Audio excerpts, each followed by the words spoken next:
Salut, ça va? Très content de te retrouver aujourd'hui pour...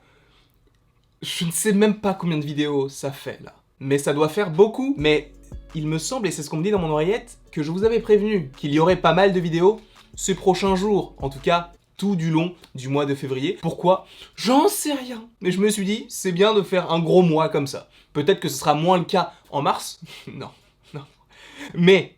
on est de retour. C'est vrai que fin janvier, c'était un petit peu plus calme, un petit peu plus soft. Là, on revient à fond les ballons. Et en plus de cela, je vais te parler aujourd'hui d'une série qui ne hype personne. Et c'est triste, mais vous allez voir qu'en fait c'est tout à fait logique, puisqu'on va parler de Ironheart. Ironheart, alias Riri Williams, que l'on découvrira normalement pour la première fois. Attention spoiler. Oui, je viens de m'en rendre compte en fait en commençant à déblatérer un petit peu. Attention spoiler. Si tu n'as pas vu, ou si tu ne veux rien savoir sur les prochaines productions Marvel, quitte la vidéo de suite parce que tu risquerais d'être spoilé. Je voulais donc parler de Black Panther Wakanda Forever qui accueillera Dominique Thorne dans le rôle de Riri Williams et qui donc aura sa série supposément en 2023. Et Ironheart en gros c'est un personnage qui sait entre guillemets manier la technologie Stark et par rapport à tout ce qu'il peut se passer notamment dans Spider-Man No Way Home ou encore dans...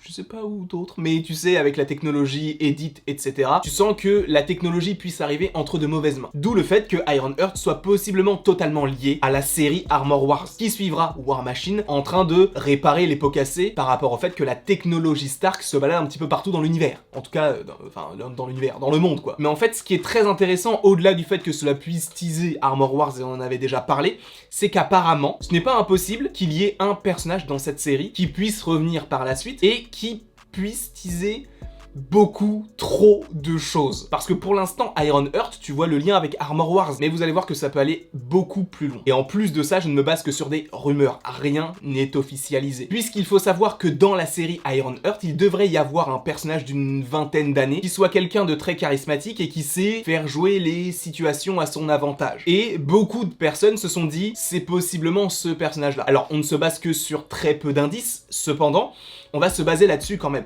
parce que ça peut être hyper intéressant, puisqu'il me semble qu'Illuminati notamment en a parlé, et a dit que ce personnage qui pourrait être l'un des antagonistes de la série, pourrait être un personnage du nom de The Hood. Alors ouais, mon accent est vraiment claqué. Qui n'est autre qu'une sorte de petit malfrat, un mec qui va faire des cambriolages, qui va voler dans les bijouteries, etc. Un petit méchant de bas étage, et on peut se dire au début, un petit méchant de bas étage, ok.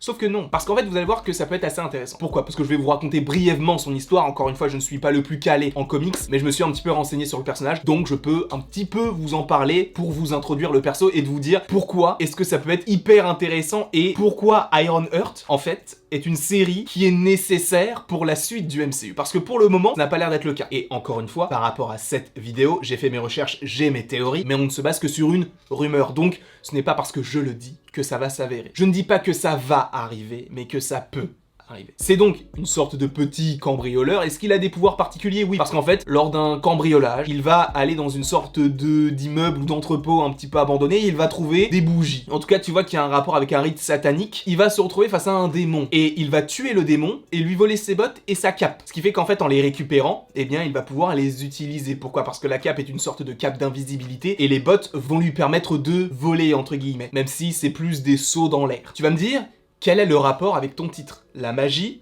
et Secret Invasion, tout ça pourquoi? Parce qu'en fait, il faut savoir que The Hood est une sorte de magicien. Il est lié à une magie démoniaque puisqu'il a récupéré des artefacts à un démon. Donc déjà, ça peut être lié à tout l'univers mystique dont on avait déjà parlé, notamment par rapport à Moon Knight, notamment par rapport à Blade, Black Knight ou encore tout simplement Doctor Strange. Parce qu'on sait qu'il manie la magie également. Donc sachant que le personnage devrait être un personnage assez jeune, c'est possible qu'il puisse perdurer d'un programme à un autre pour devenir une sorte de petit méchant pour l'instant de bas étage, mais pour devenir quelque chose de beaucoup plus gros. Donc ce ne serait pas impossible que ce soit totalement lié à de la magie. Et c'est vrai que pour l'instant, tu te dis pourquoi?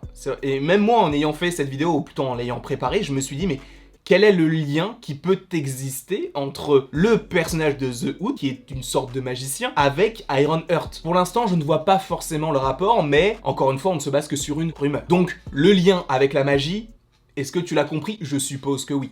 Oh, ça rime, putain. Je devrais peut-être me lancer dans le slam. Non. Ah non, bah non. non. Mais donc on continue entre guillemets un petit peu avec son histoire parce que, et là je peux me caler par rapport à ce que j'ai lu, il fait partie de la Cabale. La Cabale, c'est une sorte d'équipe de criminels, de méchants si tu préfères, avec notamment Emma Frost. Je crois qu'il y a le docteur Fatalis, il y a Namor, il y a Norman Osborn, et il y a Loki. Et donc The Hood. Et en fait, la création de cette équipe-là vient à la suite d'un événement très particulier dans les comics qui s'appelle tout simplement Secret Invasion, puisque c'est en lien avec les guerres entre les Skrulls et les humains, en tout cas les super-héros. Et c'est assez intéressant parce que déjà, on sent ou on peut savoir entre guillemets que Secret Invasion peut commencer sa diffusion en 2022 et peut-être pour la finir début 2023. Et ensuite, cela teasera The Marvels, mais cela peut teaser possiblement également toutes les répercussions que mène Secret Invasion dans les comics. Et donc, la création de plusieurs équipes et notamment la création de quelque chose de plus grand. Là où j'y vois un lien avec les Dark Avengers, c'est que j'y vois un lien avec les Thunderbolts. Quoi ? Je n'ai rien dit. Pour ceux qui ont rejoint la chaîne il y a peu, sachez que les Thunderbolts, c'est vraiment l'équipe qui me fascine le plus. Si un jour, il y a un programme sur les Thunderbolts, oh mon dieu, je suis refait. Déjà, juste pour vous expliquer, pour ceux qui ne le sauraient pas, en gros les Thunderbolts, c'est une sorte d'équipe d'anti-héros, entre guillemets, composée notamment, en tout cas, si j'imagine dans le MCU, Red Hulk,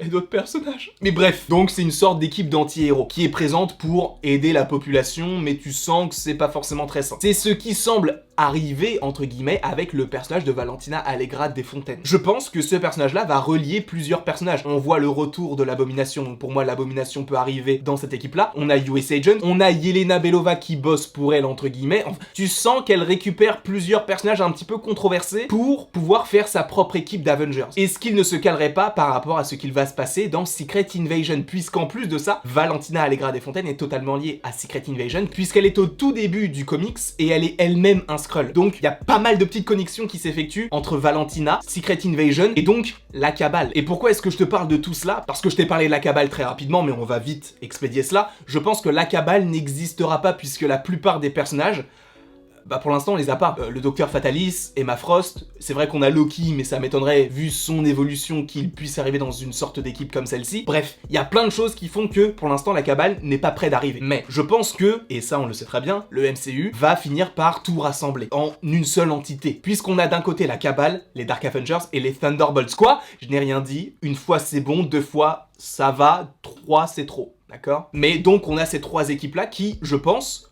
pourrait n'en faire qu'une seule. Et donc, on pourrait possiblement rajouter à l'équipe hypothétique que je vous avais proposée il y a de cela quelques mois, peut-être même quelques années, non, ça fait quelques mois qu'on en a parlé. Mais donc, on peut rajouter possiblement The Hood, qui est une sorte de méchant, mais qui peut être une sorte finalement d'anti-héros et participer à cette équipe-là, sachant que ça peut être une sorte d'ennemi un petit peu plus terre-à-terre. Donc c'est un petit peu l'idée que j'en ai par rapport à Iron Heart. Alors pour l'instant, je n'ai pas d'idée, je n'ai pas de théorie par rapport à son apparition dans Black Panther Wakanda Forever. Cependant, tu sens qu'Iron Heart, ça peut aller un petit peu plus loin. Encore une fois, The Hood dans la série, ce n'est qu'une rumeur, donc on ne sait pas du tout si ce sera le cas. Si c'est le cas, ça peut engager quelque chose de plutôt sympathique. Sachant qu'apparemment, il est aussi un personnage qui s'appellerait Ezekiel Stane dans la série, qui ne serait autre que le fils d'Obadiah Stane et qui soit possiblement également un antagoniste. À voir encore une fois parce que la série sort en 2023, supposément, parce que bah, tu sais que tout peut être décalé, donc on ne sait pas réellement ce qui arrive ou ce qui n'arrivera pas, mais c'est vrai que ça peut être hyper intéressant cette série sur Iron Heart. Je ne sais pas ce que vous en pensez en tout cas, mais c'est les petites connexions que j'y voyais, notamment par rapport à Secret Invasion, par rapport au fait que The Hood, lui, a été dans une équipe juste après donc cette Secret Invasion,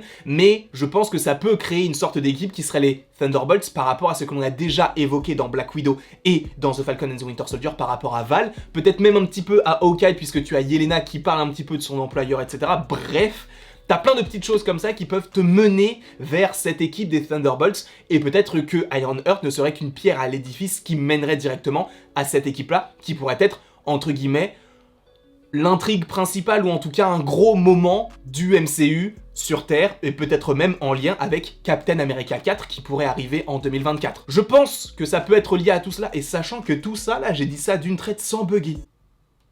C'est ouf quand même, des fois je bug sur un mot, là j'ai réussi à faire près d'une minute sans m'arrêter. Je sais pas comment je vais faire pour illustrer tout ça au montage, mais on va réussir à faire un truc. Par rapport à The Hood, c'est vrai qu'on est parti très très loin, mais tu vois que dans les comics, il y a des choses qui peuvent être crédibles par rapport à ce qui est en place dans le MCU aujourd'hui. N'hésitez pas à aimer la vidéo si elle vous a plu, n'hésitez pas non plus à l'aimer, à la partager, à la commenter et à vous abonner, cela me ferait évidemment extrêmement plaisir. Et après toute cette longue vidéo, il ne me reste plus qu'à vous dire à la prochaine pour la prochaine.